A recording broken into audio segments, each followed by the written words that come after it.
Ethan, I want a divorce. Claire set her coffee cup down, her tone as casual as if she were commenting on the weather. My hand, midway through slicing a steak, froze. I looked up at my wife across the table. The soft jazz of the restaurant played on. Couples around us laughed and whispered, but our table had fallen into a dead silence. What did you just say? I thought I had misheard. I said, let's get a divorce, Claire repeated, her voice still flat. Consider my gift for our 3rd anniversary. An anniversary gift? I put down my knife and fork, feeling my stomach churn. I had booked the most expensive French restaurant downtown for this meal, costing me half a month's salary. Why? I struggled to keep my composure. Claire took a sip of her coffee, her beautiful face void of expression. Our marriage is too dull. No passion, no romance. We don't even bother to fight anymore. Do you find this kind of life interesting?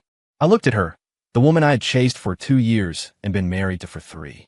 Exquisite makeup, elegant demeanor, just as perfect as the first time we met. But right now, she felt like a stranger. We can change that, I said. If you think life is too boring, we can travel more, do more interesting things together. Change. Claire chuckled softly. Ethan, do you know what I envy most?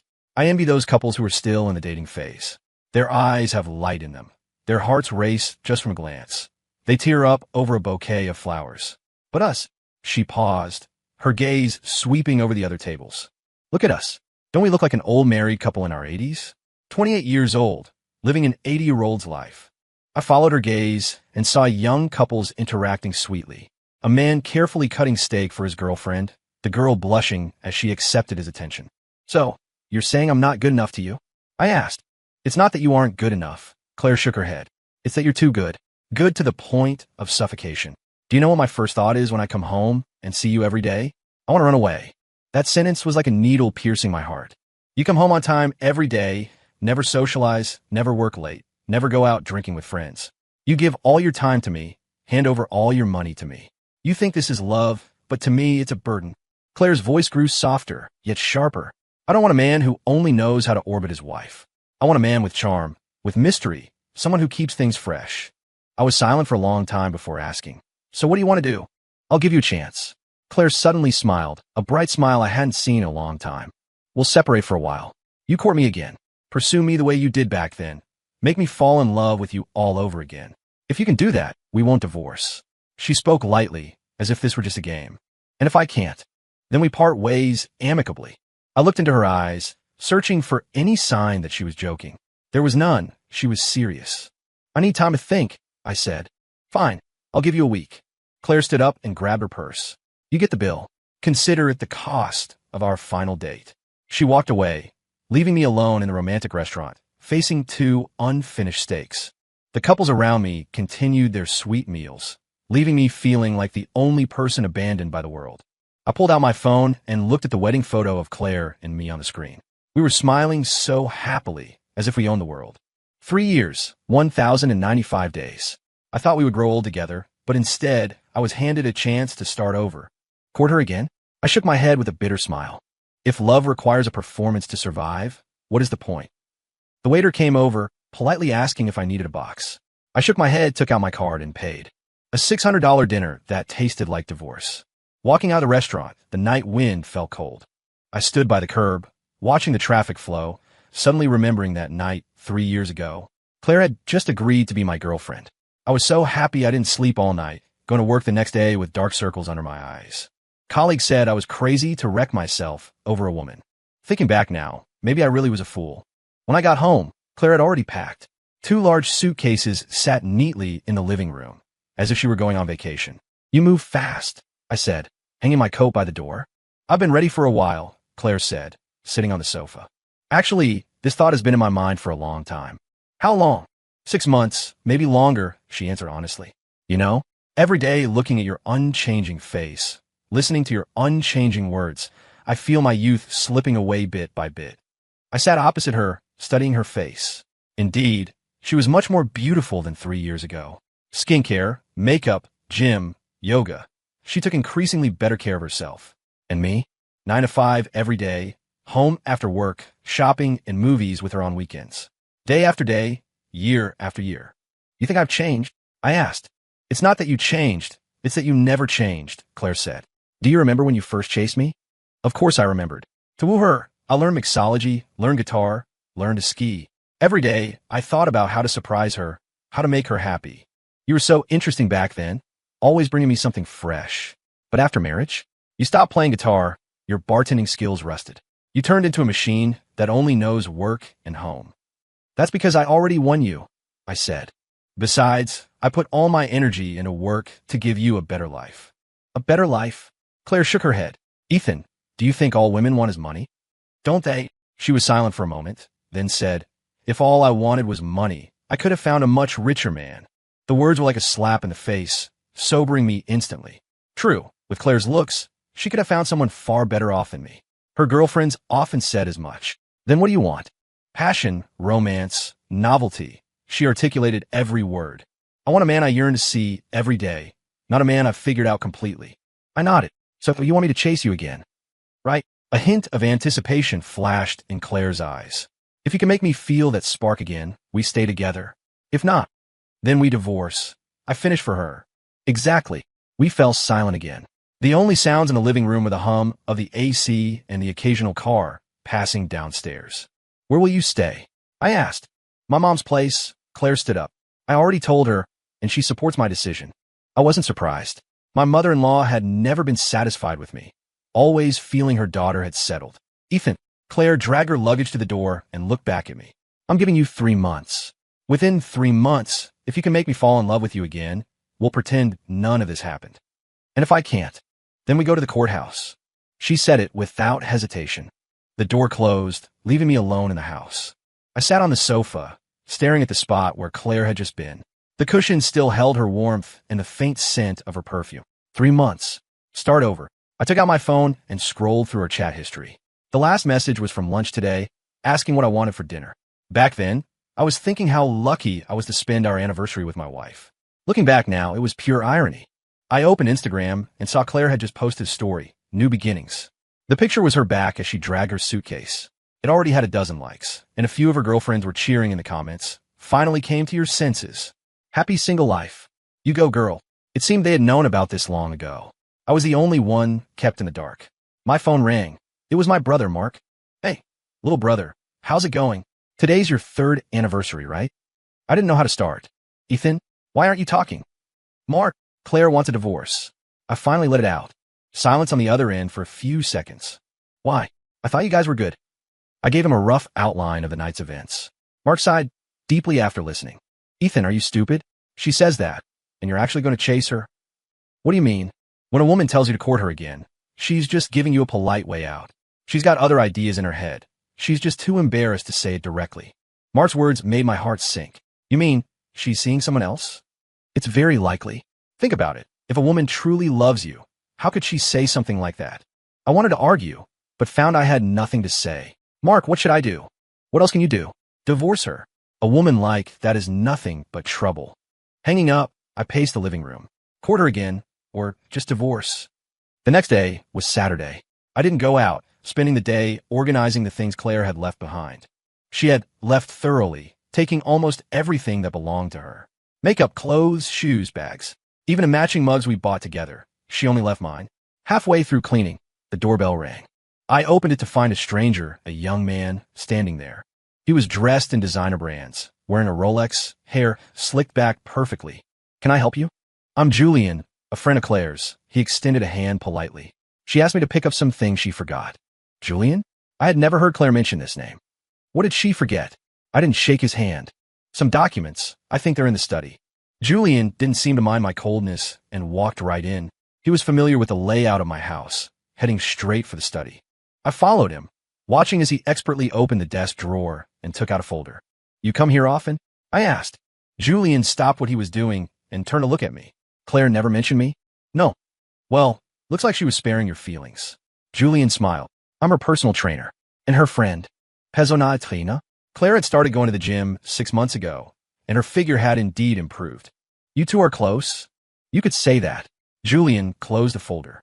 Claire is an excellent woman. She deserves a better life. The implication was obvious. So you think I'm not good enough for her? I asked directly. Julian looked me up and down. It's not about being good enough. It's about being the right fit. There's no love left between you two, just habit. What business is that of yours? My tone turned hostile. Of course it's my business. Julian, stop hiding it. Because I like her. The air in the room seemed to freeze. You know she and I aren't divorced yet? I know, but I also know you will be soon. Julian's expression was confident. Claire has already decided. She wants to start a new life. What do you mean? She won't give you 3 months to chase her. Julian looked at my shocked expression and continued. She just didn't want to seem too heartless, so she made up that excuse. My head was buzzing. You're lying. Lying or not, you'll find out soon enough. Julian walked toward the door with a folder. By the way, she's moving in with me next Monday. What did you say? She's already with me, Ethan. Julian stopped at the door, looking back. And she's pregnant. The sentence was like a bomb, instantly stripping me of the ability to think. Impossible. I rushed over and grabbed his collar. You're lying. Julian didn't struggle, looking at me calmly. The paternity test is in the folder. You can look. The child is mine. I let go, my body going limp. Julian straightened his clothes and continued. Actually, Claire wanted to divorce you directly. I was the one who persuaded her to save you some face. After all, you were married. No need to make it ugly. So everything she said last night, all an act. Julian ruthlessly exposed the truth. She doesn't want to give you a chance to pursue her. She just wants you to give up on your own. I collapsed onto the sofa, my mind a blank slate. Ethan, I know this is cruel, but rather than wasting 3 months on a futile effort, it's better you wake up now. Julian's tone softened slightly. Claire is happy now. You should let go. He left, leaving me alone in the living room. I picked up the folder from the coffee table, opened it for a glance, and snapped it shut. Paternity test. The father was indeed Julian Hayes. 7 weeks pregnant. I calculated the time, exactly 2 months ago when I hadn't gone home for a week due to overtime. So that was it. I took out my phone and dialed Claire. Hello. Her voice sounded relaxed. Is the baby his? I asked bluntly. Silence on the other end for a few seconds. How did you find out? He was just here. Another silence. Ethan, I'm sorry. Claire's voice trembled. I wanted to. Wanted to what? Keep lying to me for 3 months. I didn't mean to, she started crying. I didn't expect things to turn out like this. Didn't expect it? I laughed coldly. When you were with him, you didn't expect this. When you got pregnant, you didn't expect this. Ethan, listen to me. No need to explain. I interrupted her. Where's the divorce agreement? What? The divorce agreement? I repeated. Since you've decided, let's not waste any more time. You don't want to chase me anymore. Claire's voice was full of disbelief. Chase a woman pregnant with another man's child? Do you think I have no self-respect? Sobbing came from the other end. I'm sorry. I'm sorry. She kept apologizing. What's the use of sorry? I felt a blockage in my chest. Claire, have I been too good to you these 3 years? So good that you thought I couldn't live without you. So you dared to be this reckless? She didn't answer, just cried. Send me the agreement. I'll sign it, I said and hung up. The phone rang again immediately. It was Claire. I declined the call and blocked her number. In that moment, I felt lighter than I ever had before. Monday morning, I went to work as usual. Colleagues knew last weekend was my anniversary and asked how it went. I just smiled and didn't say much. At lunch, Brenda from HR sat next to me.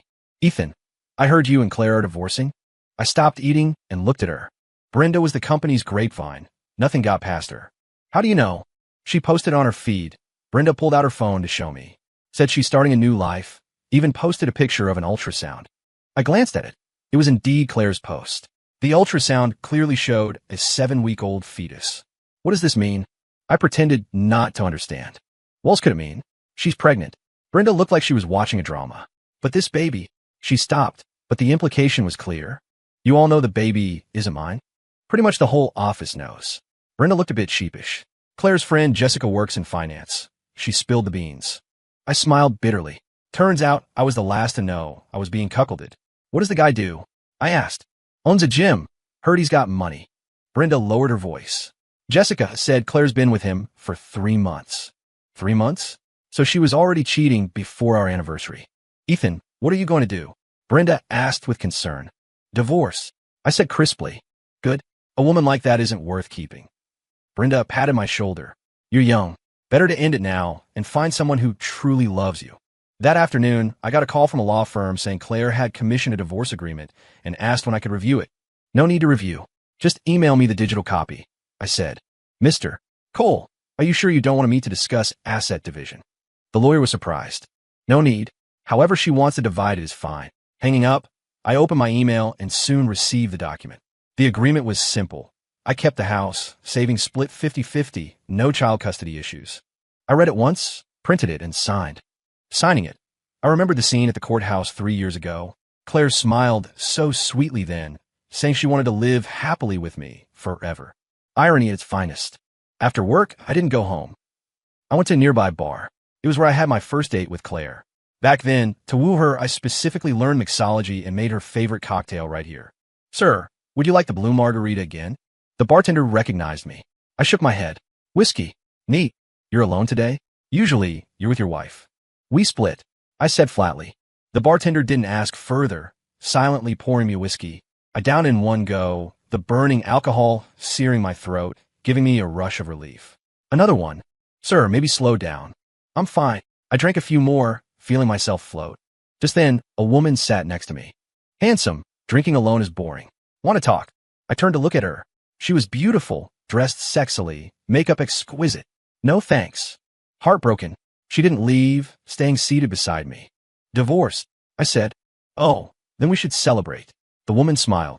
"Shouldn't you be happy to regain your freedom?" Regain freedom? I thought about it carefully and realized there was indeed a sense of liberation. For 3 years, I had to go home on time, shop and watch movies with Claire on weekends, canceling almost all friend gatherings. Not anymore. I could go home when I wanted, drink with friends when I wanted, binge watch shows when I wanted. "You're right." I raised my glass. "It is worth celebrating." The woman clinked her glass against mine. "Congratulations on your rebirth." We talked for a long time, from past relationships to life philosophies. Her name was Anna Ross, a divorcee with a 5-year-old daughter. "Actually, divorce isn't scary," Anna said. "What's scary is holding on when you know it's not working." "Do you regret it?" I asked. "I did, but not much." Anna was honest. Life after divorce isn't easy, but at least it's real. No more acting, no more compromising. Her words struck a chord. Wasn't I acting for the past 3 years? Playing the perfect husband, the considerate man, the one who never disappoints. But no matter how well I played the part, the curtain still fell. "Handsome, any plans for tonight?" Anna asked. I checked the time. Almost 11. "Go home and sleep. Want to come to my place?" Anna's eyes were suggestive. "My daughter is at her grandma's. She won't be back." I paused, understanding her meaning. "No, thanks." I stood up to leave. "Why?" Anna was puzzled. "Didn't you just get divorced?" "Freshly divorced. Haven't adjusted yet." I smiled. "Maybe another time." Walking out of the bar, the night breeze felt good on my face. I didn't call a cab, just walked slowly home. I thought about a lot of things on the way. The 3-year marriage, Claire's betrayal, the future. Actually, I should thank her. If not for her betrayal, I might never have realized our marriage was dead in the water long ago. Back home, I called Mark. "Mark, I decided to divorce." Thinking clearly now, "Yeah, she's pregnant with someone else's kid." Silence on the other end. "That piece of work. Forget it. Let the past be the past." I was surprisingly calm. "I'm going to the courthouse tomorrow to finalize the paperwork. Need me to come with you?" "No, I can handle it." Hanging up, I took a shower and lay in bed. The bed felt too big, empty without Claire. But it felt free. The next morning, I took half a day off to go to the county clerk's office to finalize the divorce filing. Claire arrived before me, sitting in the waiting area, head down, looking at her phone. Seeing me, she stood up, eyes red. "Ethan." She wanted to say something, but I didn't give her the chance. "Let's just get the paperwork done. No need for talk."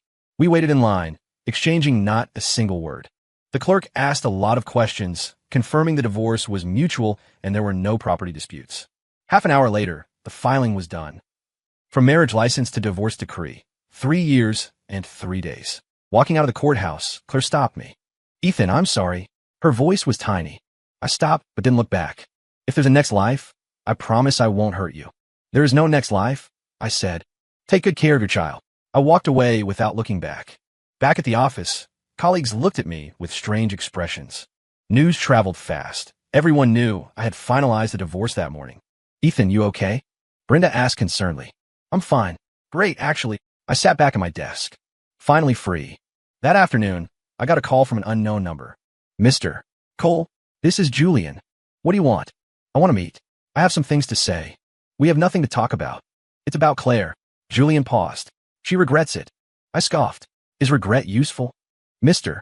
Cole, I know you're angry, but it's happened. Claire is carrying my child, and I will be responsible. But I hope you can forgive her. After all, you were married for 3 years." "Married for 3 years?" I cut him off. "Mr. Hayes, we are divorced. She's your woman now. Whether she regrets it or not has nothing to do with me. You really don't want to see her one last time?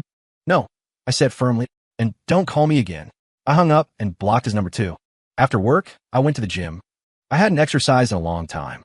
Half an hour on the treadmill left me sweating and feeling good. New here, someone next to me struck up a conversation.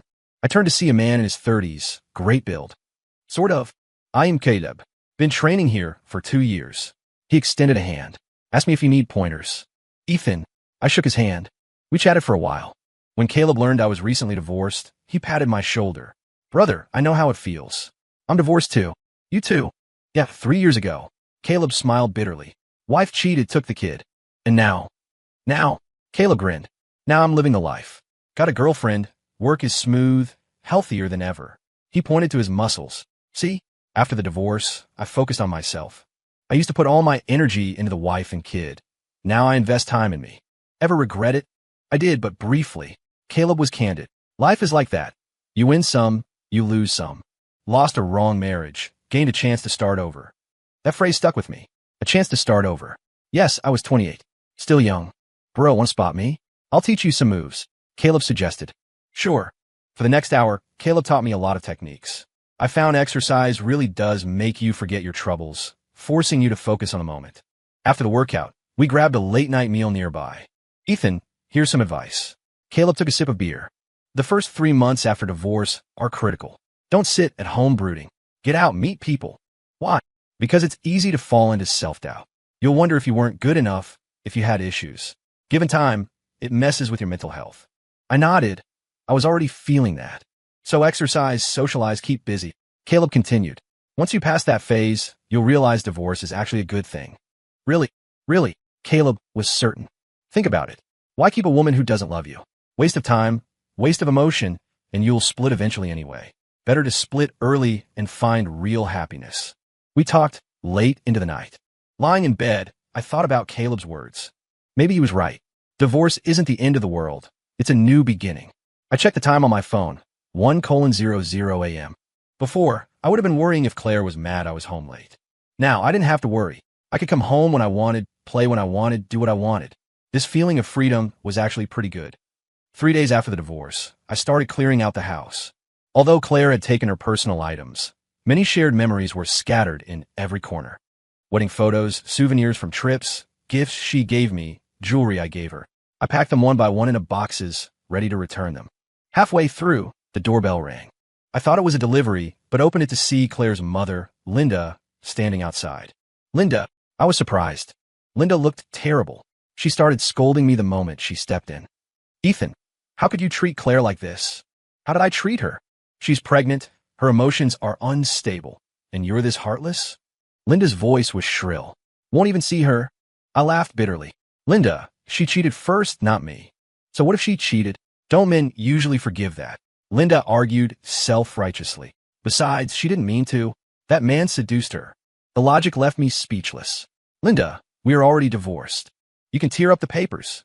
Linda got agitated. Claire knows she was wrong. She's willing to get an abortion and start over with you. What?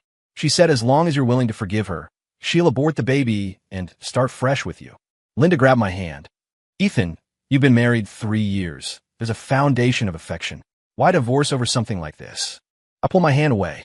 Linda, this isn't a small thing, and I won't ask her to abort the child. Why? Because that's a life. I said seriously. No matter how that child was conceived, it's innocent. Linda paused, obviously not expecting that response. Then what do you mean? Let her have the baby and live a good life with that man. You really don't want her? Linda's tone softened. Ethan, I spoiled Claire growing up. She acts without thinking. But she has a good heart. She really knows she messed up now. I was silent for a moment. Linda, some mistakes can be forgiven, some cannot. What do you mean? If she wanted a divorce, because we weren't compatible, I could understand. If she just cheated, I might have considered forgiving her. I paused. But she's pregnant with another man's child. That is not something I can accept. Linda fell silent. Linda, please tell her to take care of her health and the baby, I said. As for us, it's over. After Linda left, I continued packing. But my peace was disturbed. I didn't understand. Why did everyone think I should forgive Claire? Should a man just be unconditionally tolerant? Was my dignity worth so little? I called Mark. Mark, if your wife got pregnant by another man, Would you forgive her? Are you crazy? Mark reacted violently. Hell no. Then why does everyone think I should forgive Claire? Because you're too nice. Mark sighed. Since we were kids, you've been like this. You'd rather swallow grievances than conflict with others. So they think you're easy to bully. That struck deep. Indeed, I'd always been a nice guy. Bullied at school, silent. Blamed at work, silent. Bossed around by Claire, silent. Maybe because I was so agreeable, Claire felt bold enough to betray me, thinking I'd forgive anything. Ethan, you can't be too kind. Kindness needs boundaries. Mark said, you did the right thing this time. Do not compromise. Hanging up, I finished packing. At the bottom, I found a small box containing a watch Claire gave me. Our first anniversary gift. She spent 2 months' salary on it. I picked it up and saw the engraving on the back. Love you for a lifetime. How ironic. A lifetime ended in 3 years. I tossed the watch into the box. Since it's a clean break, keep no souvenirs. That night, I went to the bar. The same one. Anna was in her usual spot. Seeing me, she waved. How's the mood today? She asked. All right. I sat next to her. Formalities are done. Congrats. Anna raised her glass. Officially single. We clinked glasses and drank. Her mom came to see me today, I said. Said what? Asked me to forgive her daughter. Said she's willing to abort the baby and start over. Anna frowned. What did you say? I refused. Good. Anna agreed. Some mistakes are irreversible. Besides, a woman willing to kill her own child just to keep you as a backup. Do you think she truly loves you? I hadn't thought of it from that angle. She's just scared of losing her safety net. Anna continued. A woman who truly loves you wouldn't betray you. Since she did, she doesn't have you in her heart. I nodded. It made sense. Ethan, a suggestion. Anna looked at me. Forget her. Start a new life. You're young. Plenty of chances to meet better people. Like who? I joked. Like me. Anna winked. I laughed. Don't you have a daughter? So, Anna shrugged. We can start as friends. I looked at her closely. A charming woman. Mature, independent, understands men. Considerate. Anna extended a hand. I hesitated, then took it. Okay, let's try. That night, I went back to Anna's place. It was the first time since the divorce I was with another woman. It felt a bit strange, but my body was honest. Lying next to Anna, I thought of Claire, wondering what she was doing, if she was regretting it.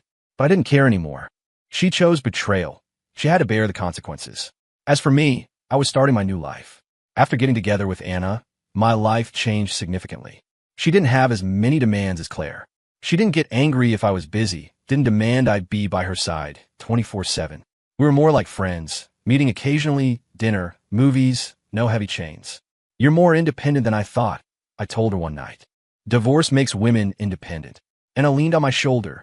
We've both been through betrayal and hurt, so we cherish this freedom more. You don't want to remarry? Not for now. Anna was honest. At least not right now. I enjoy this date. Companionship without losing freedom. I understood. I felt the same. After one failed marriage, I had no burning desire to jump into another. A month later, I ran into an acquaintance at the gym. It was Claire's friend, Jessica. Seeing me, she froze, then walked over. Ethan, what are you doing here? Working out. I kept lifting, not stopping. You've changed a lot. Jessica looked me over. Indeed, a month of training had changed my physique. Body fat down, muscles defining. I looked much more energetic. People change. I wiped my sweat. What's up? Claire. She's not doing well recently. Jessica hesitated. Oh, my reaction was flat. Don't anyone know how she is? Jessica was anxious. No, I was direct. We're divorced. How she's doing isn't my business. Jessica was shocked by my coldness. Ethan, you've really changed. You weren't like this before. The old me was stupid. I packed my gear to leave. Being concerned about the well-being of the person who betrayed you. Don't you think that's laughable? But she really regrets it. If regret worked, who needs the police? I cut her off. Jessica, understand this. Claire and I are done. No matter how much she regrets it, how much pain she's in, it won't change the facts. I walked out of the gym, Jessica chasing after me. Ethan, wait. I stopped and looked back. She and Julian broke up. Jessica panted. And she wants to reconcile with you. I laughed coldly. Reconcile? Does she think feelings are a game? Start when you want, end when you want, restart when you want. She said she's willing to give up everything for you. Include her child? I asked. Jessica fell silent. Looks like she can't let go. I shook my head. Since she can't give up the kid, don't talk about giving up everything for me. Ethan, can't you give her a chance? Jessica begged. I gave her a chance, I said. She didn't take it. I got in my car and started the engine. In the rearview mirror, I saw Jessica standing at the gym entrance, looking defeated. Back home, I texted Anna about the encounter. She replied quickly. Starting to regret it? Yup. Expect it. Anna sent a shrug emoji. Women are like that. Don't cherish it until it's gone. Would you do that? No. Anna was definite. I don't do things I'll regret. The next day was Saturday. I planned to see a movie, but got a call from Julian. Mr. Cole, can we meet? What is there to discuss? About Claire. Julian sounded exhausted. She's in a bad state. That's your problem. No, it's your problem now. Julian paused. She wants an abortion. Says if you don't forgive her, she doesn't want the baby. I froze. Are you threatening me? Not a threat, a request. Julian sounded helpless. Ethan, I know we have issues, but the baby is innocent. Then talk her out of it. I tried, useless. Julian laughed bitterly. She won't listen to anyone. Just wants you back. I was silent for a long time. Regardless, it was a life. When? I asked. Today, 3 p.m. The coffee shop. Julian gave an address. Hanging up, I felt conflicted. I thought I had let go, but hearing Claire wanted to abort the baby made me uneasy. Not out of love, but for the innocent child. At 3 p.m., I arrived. Claire and Julian were waiting. Haven't seen her in a month. She was much thinner, complexion poor, clearly not eating or sleeping well. Ethan, seeing me, her eyes reddened instantly. Speak. What is it? I sat opposite them, tone cold. I want to get back together. Claire said directly. Impossible. I was equally direct. Why? Tears started falling. I know I was wrong. I'm willing to fix it. Some mistakes can't be fixed. I looked at her. Besides, you're carrying another man's child. I can abort it. Claire said urgently. As long as you forgive me, I'll give up anything. Including your child? Yes, she said without hesitation. I glanced at Julian. His face was grim. Did you ask the father? I asked. Claire and Julian fell silent. A woman killing her current boyfriend's child to win back her ex-husband. Do you two think this is normal? I sneered. Claire, are your values really this twisted? Claire wanted to explain, but I cut her off. I'll say this one last time. We are done. I stood up. Have a baby. Don't do something you'll regret for the rest of your life. I turned and walked away. Claire's sobbing came from behind me. I didn't look back. Some people, some things aren't worth looking back for. Leaving the coffee shop, I didn't go straight home. I went to the park for a walk. I needed to cool off, clean my head. Saying I wasn't affected would be a lie. 5 years together meant seeing her like that caused ripples. But ripples are just ripples. They wouldn't change my decision. Some lines, once crossed, leave no way back. By the lake, I met an elderly couple sitting on a bench feeding pigeons. Their voices were low, but I sensed the warmth between them. Sir, ma'am, how long have you been married? I couldn't help asking. 43 years, the old man smiled. That long. Never thought of divorce. They looked at each other and laughed. Thought about it. The lady was honest. When we were young, we fought over small things, gave each other the silent treatment. Why didn't you? Couldn't bear to, the man said. Young man, marriage isn't just love. It's responsibility and tolerance. But what if there's betrayal? I asked the doubt in my heart. The couple fell silent. Depends on the degree, the lady said.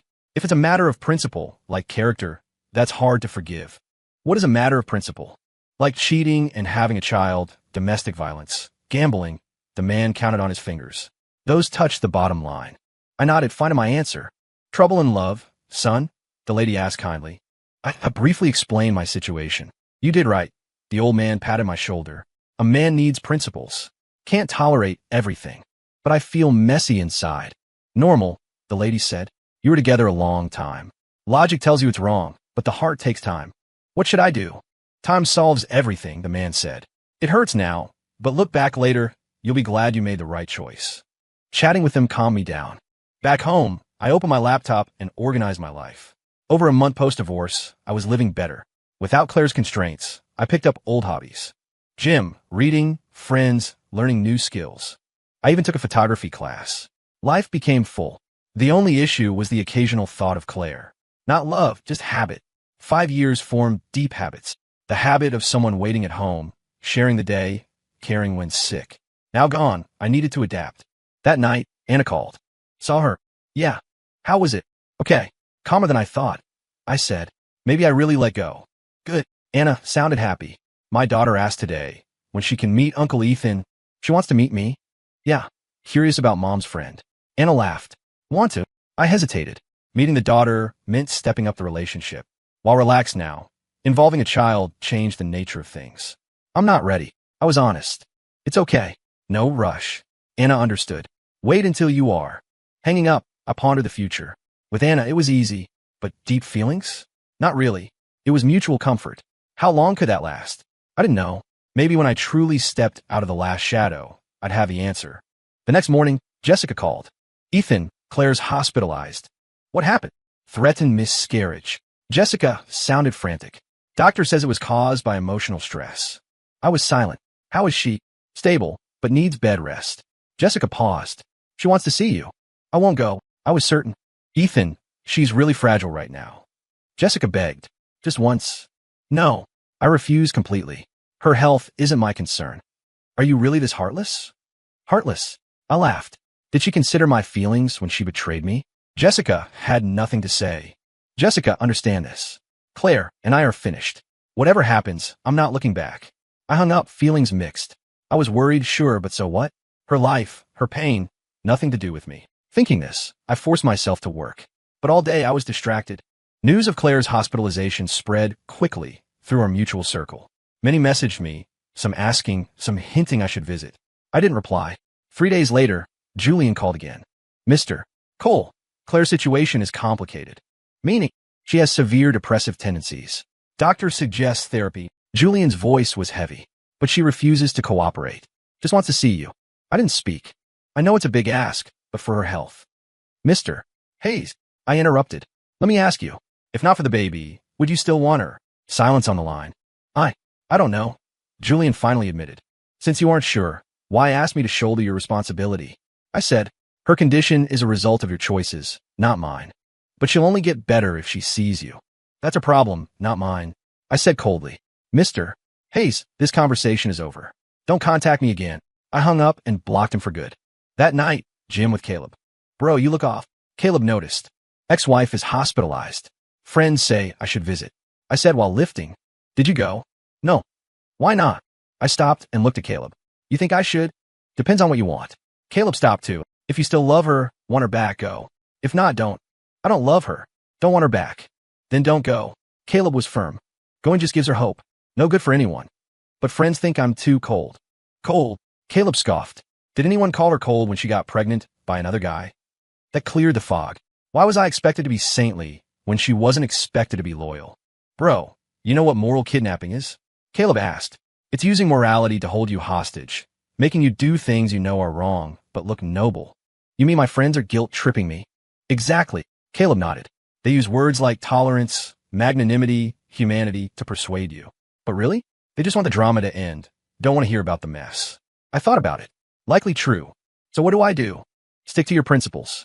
Caleb said. You made a choice, bear the consequences. Don't sway because of talk. After the workout, we had a late snack. Caleb, question. I sipped my beer. Did you regret divorce? I did, but not the divorce itself. Caleb thought. I regretted not doing it sooner. Why? Dragged it out, suffered unnecessary pain. Caleb said. Should have realized we weren't a fit, but I couldn't let go, wasn't resigned. Wasted time. Are you happy now? Way happier. Caleb smiled. Didn't remarry, but quality of life is up. Lonely? Sometimes, but loneliness beats misery. Caleb was candid. Real loneliness isn't living alone. It's living with someone who doesn't love you. That hit hard. The last year with Claire felt exactly like that. Under one roof, yet lonelier than being solo. Back home, I showered and lay in bed. Life had changed. Better body, better mood, higher efficiency. Thoughts of Claire were fading. This was growth. Learning to let go, stick to principles, take responsibility. I checked the time. Almost midnight. Claire should be asleep. I hope she rested well, had the baby safely. Not out of love, but basic humanity. We did love each other once, after all. 2 months later, I got an unexpected call. Mr. Cole, this is City General Hospital. Yes. Ms. Claire Bennett gave birth. She asked us to contact you. I froze. She gave birth. Yes, last night. A boy. Healthy. The nurse said. She said if it's convenient, she hopes you can come. I was silent for a long time. How is she? Mother and child are safe. The nurse said, but her emotions are unstable. She keeps asking for you. I checked the time. 2 p.m. Understand. Thanks. Hanging up, I sat in the office for a long time. Go or not. Logic said no, but I felt some things needed an ending. Finally, I took leave and went to the hospital. In the room, Claire lay in bed, holding a tiny baby. Seeing me, tears fell immediately. Ethan, you came. Heard you gave birth. I stood at the door, keeping distance. Yes, a boy. Healthy. She held him carefully. Want a seat? I walked over. The little guy slept quietly, face red. Cute, I said. Ethan, I have things to say. Claire's voice was soft. I sat on the chair nearby. Go ahead. I'm sorry. She looked at me, eyes full of regret. These 2 months, I thought a lot. I know I was incredibly wrong. I didn't speak. I shouldn't have betrayed our marriage. Shouldn't have carried another's child. Shouldn't have asked for forgiveness. She continued. I've been thinking, if roles were reversed, I wouldn't forgive you either. And so I won't bother you anymore. I'll raise this child alone. Won't cause you trouble. I nodded. Good. One more thing. She hesitated. Julian, we split. Why? He couldn't handle that I still had feelings for someone else. Claire smiled bitterly. Understand him. No man accepts his woman thinking of her ex. I was silent. What's your plan? Go back to my hometown. Mom will help with the baby. Claire said. In a few years, when he's older, I'll work. Sound good, I said. Give yourself a fresh start. Ethan, Claire looked at me. Are you happy now? Very. I nodded. Much better than before. Her eyes dimmed, then recovered. That's good. She forced a smile. You deserve a better life. We chatted a bit more, trivial things. Finally, I got up to leave. Ethan, Claire called me. I looked back. If there's a next life, I hope we can start over. She said, that time, I will cherish you. There won't be a next life. I shook my head. Take care of the kid. Take care of yourself. Walking out of the hospital, I exhaled a long breath. That was likely the last time I'd see Claire. From now on, parallel lines. No intersection. Back home, I called Anna. I went to the hospital. How was it? Finally over, I said. Completely over. Congrats. Anna sounded pleased. Fully let go. Yeah. I nodded, though she couldn't see. Feels light. Celebrate tonight? Sure. That night, we went to the bar where we first met. To new beginnings. Anna raised her glass. To new beginnings. We clinked. After the drink, Anna spoke. Ethan, my daughter has a school parent-child event next weekend. Want to come? I looked at her, understanding. You sure? Sure. Anna nodded. I think we could try stepping forward. I thought for a moment, then nodded. Time to start a real new life. Story complete.